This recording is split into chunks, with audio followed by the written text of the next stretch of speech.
Hi, I'm Life Coach Landry, and the topic is a recipe for good questions to ask when you're dating, long term, short term, 6 months to a year before you cohabitate with somebody, get married, that will help you find if you're actually compatible.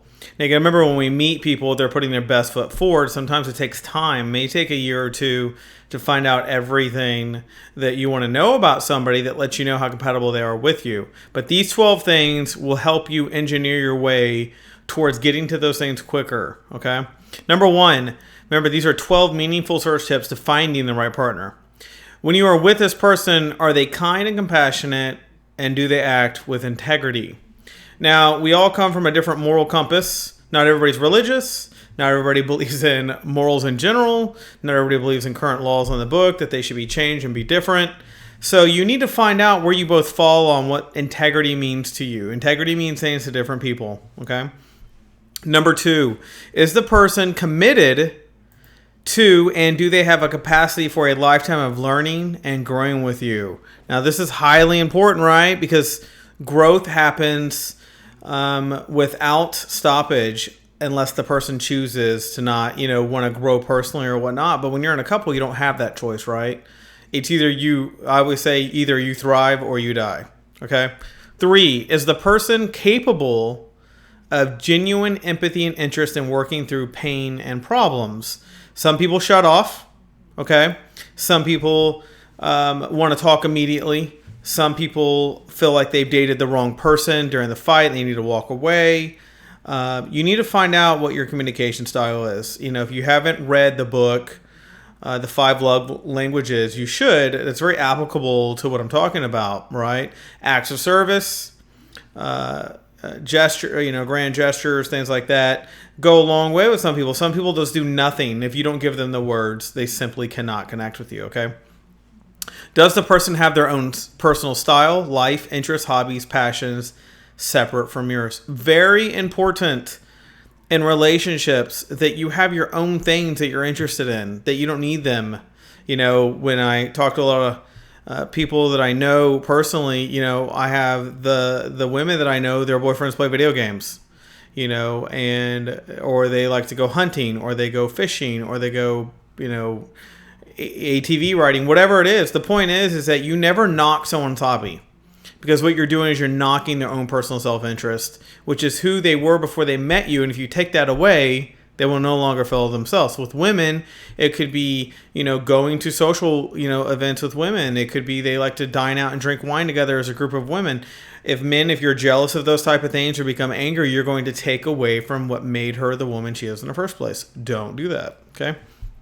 Number 5, are most of your values and worldviews, philosophies of life similar? Now, this is huge, right? If you have a child and you believe in raising your child a certain way, certain religion, and you're with someone for a year and a half only to find out it's very different than your view, that is the last thing you want, is to be dating for a long, period of time and find yourself at a crossroad where things are very different than you expected.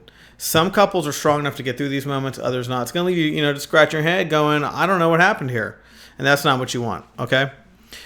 The next one would be, do you share common interests so that you can be playful and spend leisure time together that you both enjoy?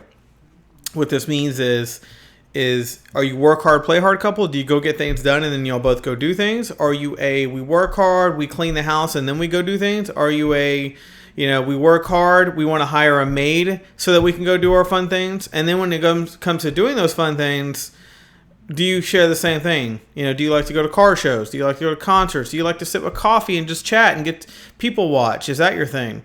Is it, you need to dine out in order to feel good? You need to be at pubs or bar hopping to feel good? You need to know where you stand, because once you cohabitate and live with someone and have a life with them, you need to have shared interests. Now, it doesn't mean I would say you need to spend about 80% of your time together, but there needs to be that 20% of personal time that I mentioned earlier. Number 7 is going to be, does this person have a sense of humor that is used without hostility, but with a good heart? Now, this is a tricky one, because some people are sarcastic and some people do not like sarcasm, right? So you'll be with someone and they'll say something and then you'll be like, hey, that hurt my feelings. But in their world, that was completely normal. Now, while dating, you can usually figure these things out if you take the time to pay attention to your person you're dating. Yeah, we are live, and I am drinking coffee. No, this is not a stone cup. Well, I guess it is. It's a stone cup. Yeah, because of color. Number 9, number 8, does this person want to be your best friend, and are they capable of being that? Why is being someone's best friend so important? Because in the end, all of our friends typically, let's just go with the 80% margin, are going to meet someone, have their own family, not have dedicated, immediate time to spend with you when things go wrong. Therefore, the person you do live with needs to be someone you can count on, be open with. That doesn't mean you have to tell them every single thing. Like I mentioned earlier, you have to have your own personal side of yourself. But it does mean that life in general will move, I call it liquid life, will move much smoother if you're in tandem of being each other's best friend as well as lovers. Number 9 would be, does this person talk about their own feelings and yours? Are they in touch with their own emotional world? Me, I'm a very, I know who I am. If anybody was to give advice on who I am, they would say, what you see with him is what you get. Right? And that's because I'm straightforward. If you ask me a question, I'm just going to give you a direct answer. If something's wrong, I'm ready to solve it. Or I'm ready to get down to it and find out if it's something we have to part over. Or is it something that, is not a big deal to me? I will, joyfully say, hey, if that's the way you see it, I'm okay with that. Just depends on the type of person you are. And the reason this is important is people who aren't emotionally in touch with who they are. Doesn't mean you don't know how you... And when I say this, it doesn't mean how do I react emotional. No, we're talking about, do you know who you are, where you stand, and how you're grounded emotionally? It means, are people still going through things? Did they suffer a trauma 10 years ago that they're still living today? That's not being emotionally in touch. That's not letting go. Emotionally in touch people let go. They process, let go. They go through all the facets it takes to become a better person because of their experience. Okay. Number 11, does the person add to your spiritual as well as material life? Yes, you heard me correctly. Spiritual and material. Very important that you understand there are 2 facets to love. And this has been studied over and over and over. There's love, desire, passion, and then there's love operations, as I call it. One means when you are sitting there and you are meeting someone and you get the butterflies and there's no expectations, you're just going with the experience and loving and having a good time. This should bring out, a joyfulness in you. But then you have to get down to children, responsibilities, finances. All these things have to be in. So are they adding to your spiritual life? Are they making you grow? Are they making you feel like you're a better person because of being with them? Or are you scratching your nose going, wait, what am I doing here?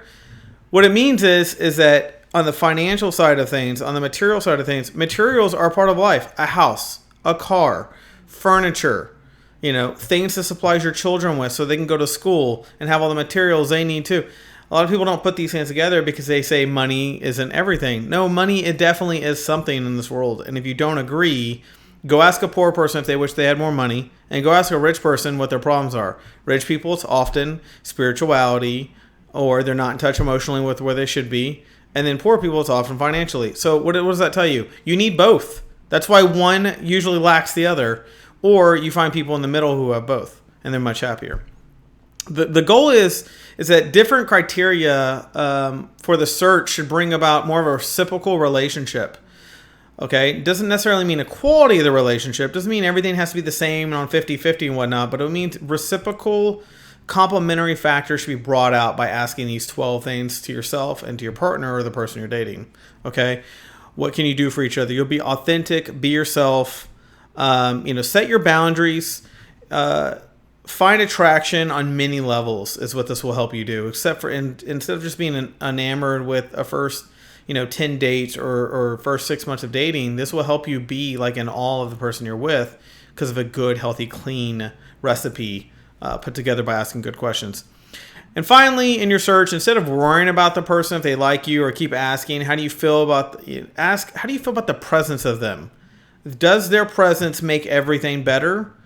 Does it make you feel like it brings out a healthier side of you? Or does everything get worse? Use the right criteria. Your mind and your body will guide you. And that's all for the segment. If you have any questions, you can email me below at LifeCoachLandry@gmail.com. And if you have any questions or topics you'd like to see me cover, we've had a little hiatus since COVID's gone on. Drop your questions below. I've gotten over 1,200 emails, but I have a separate section for just topics you want to see. Okay? See you next time.